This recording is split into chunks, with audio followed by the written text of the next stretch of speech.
주일 예배에 오신 여러분을 환영합니다. 오늘은 대강절 제1주 주일입니다. 오늘의 키워드는 긍정입니다. 태생적으로 크리스찬들은 긍정적인 사람들입니다. 거듭난 크리스찬이라면 말이죠. 진짜 크리스찬이라면 긍정이 기본이고 태생이 됩니다. 그래서 진짜 크리스찬이라면 긍정적이려고 애쓰지 않습니다.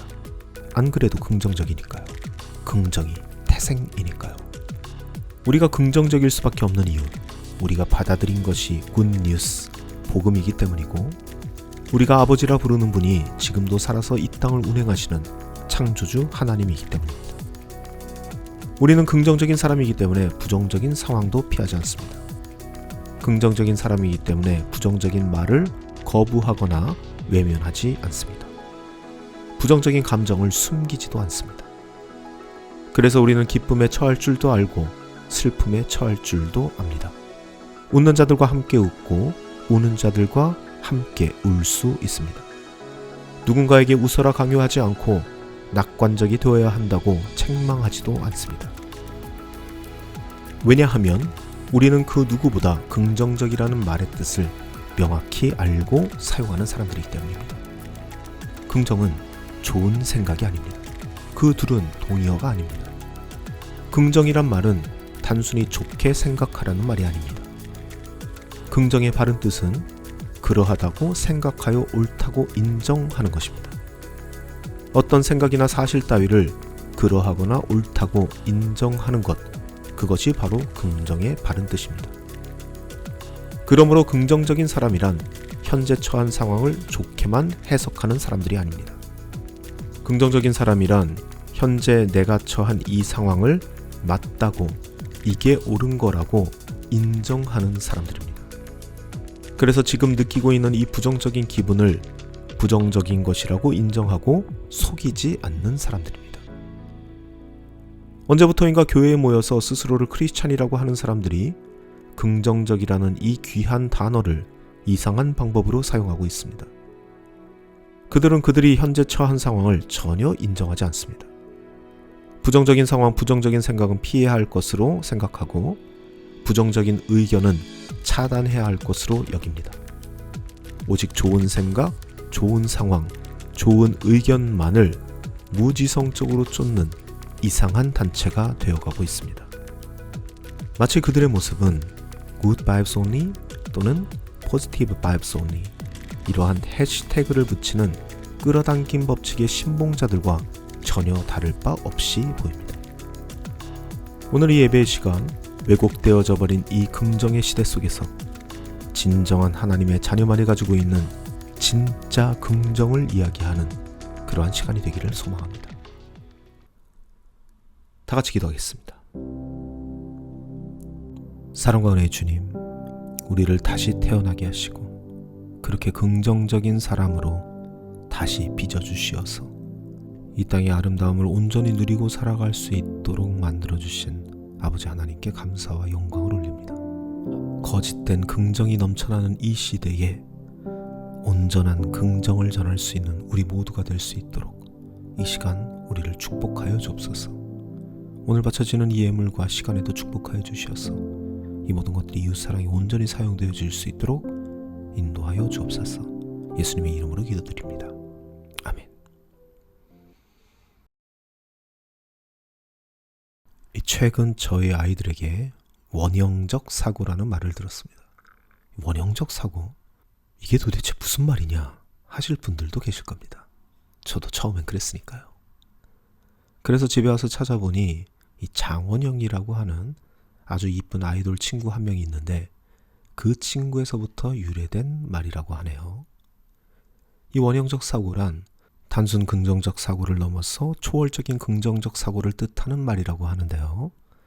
이 말만 듣고서는 그렇지 우리가 흔히 알고 있는 긍정의 힘, 긍정적 마인드, 그런 그 흔해 빠진 긍정파리 중에 하나인가 보구나 라고 생각했었는데요. 좀 더 알아보니 그런 게 전혀 아니더라고요.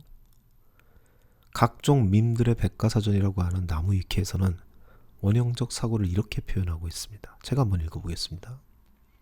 오로지 긍정적인 것에만 초점을 맞추고 부정적인 감정을 유발하는 것은 그것이 무엇이든지 거부하고 회피하려는 해로운 긍정성, toxic positivity와는 차이가 있다. 원형적 사고는 부정적 현실을 무작정 회피하거나 왜곡하는 것이 아니라 명확히 상황을 인지한 후에 부정적인 것들조차 긍정적인 결과에 이르는 과정 혹은 원인으로 받아들이는 것이기 때문이다.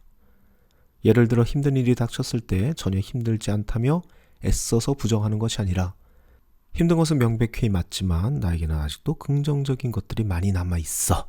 혹은 이 힘든 일도 결국 행복한 결과에 이르는 과정일 거야. 이렇게 생각하는 것이다. 네, 이렇게 말하고 있습니다. 그리고 이어서 이러한 예를 들고 있는데요. 갑자기 비가 온 상황에서 이 톡식 포지티비티는 이렇게 말하는데요. 똑같은 상황에서 원형적 사고는 이렇게 말한다고 합니다. 저는 이 설명을 들으면서 한켠으로는 참 대견하고 다른 한켠으로는 좀 씁쓸한 기분이 들었습니다. 이런 거죠. 야, 아직 어린 친구인데 이 긍정이라는 말을 그 원뜻으로 잘 사용하고 있는 참 대견한 친구구나. 이런 생각을 했고요. 하지만 다른 한켠으로는 이렇게 어린 친구도 하는 생각인데 왜 아직도 많은 크리스찬들이, 많은 교회가 이러한 긍정적인 사고를 그저 좋은 생각, 좋은 기운 정도로만 사용하고 있는 것인가? 라는 생각이 들었다는 것이죠. 교회 생활 좀 해보신 분들은 다들 아실 겁니다.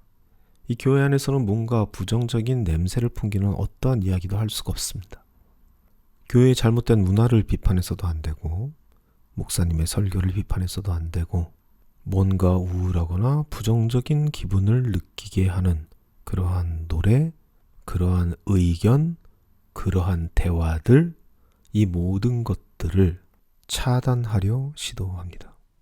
할 수 있거든이 무슨 말이냐, 믿는 자에게는 능치 못할 것이 없다라는 말을 앞뒤 문맥 살피지 않고 사용하면서 그러한 부정적인 모든 말들을 믿음이 없는 것으로 치부해버리는 그런 문화가 있다는 것이죠. 그리고 이러한 문제는 단순히 목사들이나 교회를 운영하고 있는 사람들의 문제만은 아닙니다. 실제적으로 컴플레인은 이 성도들에게서부터 더 많이 나오죠. 목사가 무언가 현재의 시국이나 상황들을 좀 부정적으로 표현하고 비판적으로 표현하게 된다면 이 성도들한테서는 이러한 컴플레인이 나오죠. 아니 정말 일주일 동안 이 세상에서 정말 시달리며 살았는데 교회에서까지 그런 얘기를 들어야 하느냐. 피곤하다. 부정적인 이야기 싫다. 왠지 그런 얘기 때문에 내 삶도 더 피폐해질 것 같다. 이렇게 반응한다는 것이죠. 다시 말씀드리지만 긍정은 좋은 생각과 동의어가 아닙니다. 긍정이란 말은 단순히 좋게 생각하라는 말이 아닙니다. 긍정의 바른 뜻은 어떤 생각이나 사실 따위를 그러하거나 옳다고 인정하는 것입니다. 원형적 사고처럼 말이죠. 부정적인 현실을 무작정 회피하거나 왜곡하는 것이 아니라 명확히 상황을 인지하는 것. 이것이 바로 올바른 긍정적인 사고의 모습입니다. 성경은 우리들에게 긍정적인 사고방식, 긍정적인 삶의 모습을 가져야 한다라고 이야기하고 있습니다. 하지만 성경에서 말하는 그 긍정이란 좋은 생각이 아닙니다. 성경에서 말하는 긍정이란 현실을 긍정하는 것입니다. 현실을 인정하는 것입니다.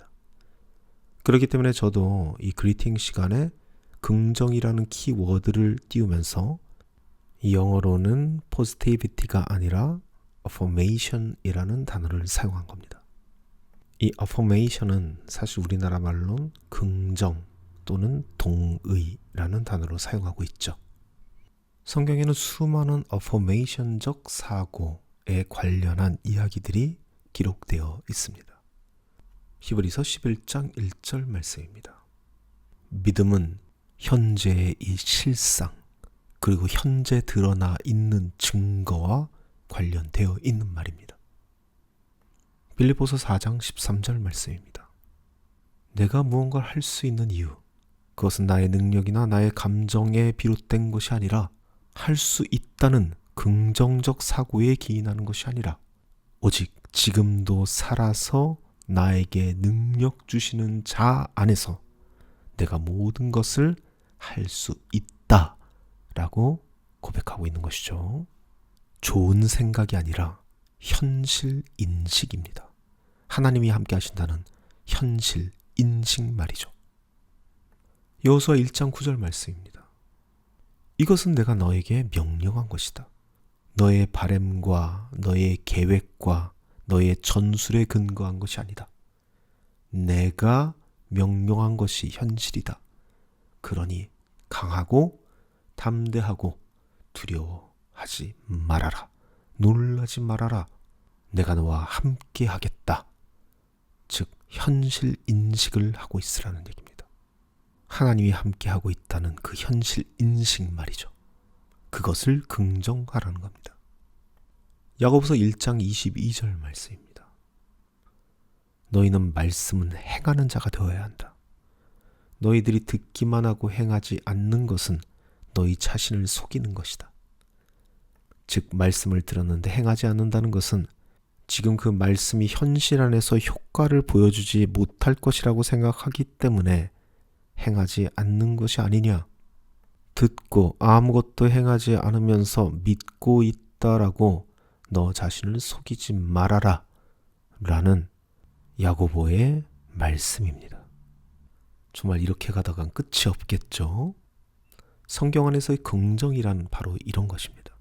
긍정은 하나님께서 지금 나와 함께 하고 계시다는 현실 인식에서부터 시작되는 겁니다.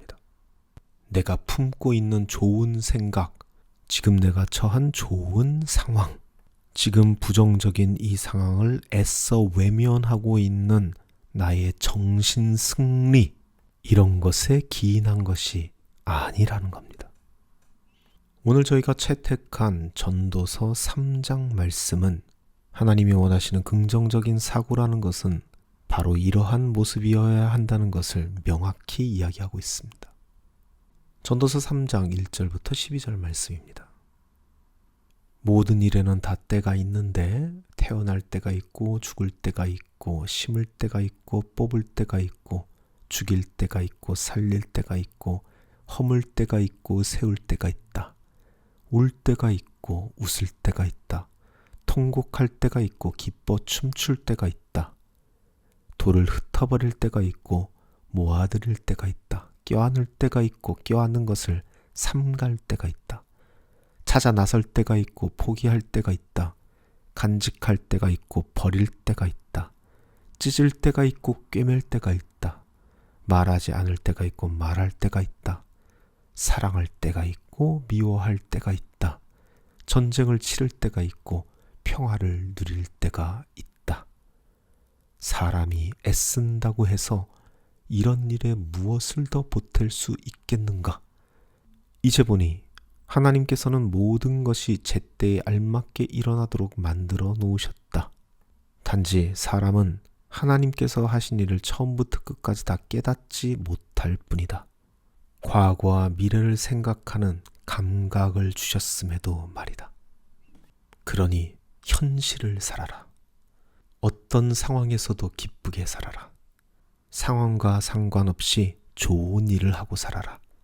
그게 바로 긍정적인 삶이고 그것보다 좋은 것이 없다 라고 말하고 있습니다. 긍정적 사고를 좋은 생각이라고 생각하는 사람들, 무언가 부정적인 상황이나 부정적인 뉘앙스가 있다면 피할 것으로 생각하고 외면하고자 하는 사람들, 그런 사람들을 향해서 전도서 기자는 죽을 때, 뽑을 때, 죽일 때, 허물 때, 울 때, 통곡할 때, 흩어버릴 때, 포기할 때, 버릴 때, 찢을 때, 미워할 때, 전쟁을 치를 때 너희는 무엇을 하겠느냐? 라고 묻고 있는 것입니다. 개신교의 커다란 한 시대가 끝나가고 있습니다. 지금은 그런 때입니다. 이 때를 부정하지 마십시오. 이 때를 긍정하십시오. 죽일 때가 있다면 살릴 때가 있는 겁니다. 허물 때가 있다면 세울 때가 있는 겁니다. 흩어버릴 때가 있다면 모아드릴 때가 있는 것입니다. 이 모든 것들이 제때에 알맞게 일어나도록 하나님께서 만드신 것입니다. 우리는 이것을 긍정하면서 현실을 충실하게 살아갈 뿐입니다. 죽을 때에 살아난다면 그건 이상한 겁니다. 울 때인데 웃고 있다면 그거 참 나쁜 사람들입니다. 흩어버릴 때에 모아들이고 있다면 그것이야말로 하나님의 일에 순종하는 것이 아니라 하나님의 일을 회방하는 것을 넘어 하나님을 거역하는 일입니다. 불순종하는 일입니다. 성경은 그러한 사람들을 대적자, 히브리어로 사탄이라 명명하고 있습니다. 내가 진정 하나님의 자녀라면 지금 이 현실을 외면하지 않고 온전히 긍정하면서 어떠한 삶의 자세를 가지고 살아가야 할지 지혜로운 선택을 할 수 있는 우리 모두가 되기를 간절히 소망합니다. 아버지 하나님, 온전히 긍정하게 하소서. 하나님의 때를 인정하게 하여 주옵소서. 수많은 증거들이 있는데 과거의 영광만을 바라보면서 그 과거의 회복을 주장하지 않게 하여 주옵소서. 회개가 필요한 시대, 그 회개를 핑계로 부흥이라는 나의 욕심을 채우지 않게 하여 주옵소서. 그렇게 하나님을 긍정하는 사람이 되어 하나님께서 정하신 이 특별한 때에 나만이 할 수 있는 그 특별한 일들을 꾸준히 해 나아갈 수 있는 샬롬의 자녀들이 되게 하여 주옵소서. 이제는 우리를 죽기까지 사랑하신 우리 주 예수 그리스도의 벅찬 은혜와 우리를 사랑하사 독생자 예수를 이 땅에 보내주신 하늘아버지의 극진하신 사랑과 우리의 삶의 인도자이자 보혜사 되시는 성령님의 사귐이 여기 모인 주님의 자녀들 가운데 영원토록 함께하기를 간절히 축원하옵나이다. 아멘.